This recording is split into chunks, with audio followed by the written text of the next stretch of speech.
तशी त्या पोरानं मान खाली घातली आणि ते पोर मासेराला म्हणाले, मासा ध्यानातच नाही म्हटलं बघ. आणि काय रे सकाळी आला असता तर आम्ही काय तुला सोन्याचं कळत दिलं नसतं. एवढं कसं ऐकलं तर त्या पोराच्या दोन्ही डोळ्यात खळखळ खळखळ पाणी उठायला लागलं. त्याला हुंका फुटला. नालीला हुंका दाबून तो पोर मासेराला म्हणाला, मासा सोन्याचं कळत मिळावं म्हणून रे मासा तुमच्या कौतुकाची थाप माझ्या पाठीवर पडावी म्हणून आलो मासा. तुमच्या कौतुकाची थाप पाठीवर पडली ना की 10 किलोचं पाणी येतं. त्या जनावराची शिकार केली आणि मात्र कवा एकदा तुमच्या जवळ येतो आणि कवा एकदा तुमच्या कौतुकाची थाप पाठीवर घेतो.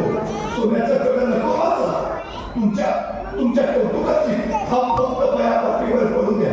मासा पुढं झाला. त्या पोराचे डोळे पुसले. त्याला विचारलं, नाव काय रे तुझं? तुझं ते पोर म्हणाला, ताना. तानाजी माणूस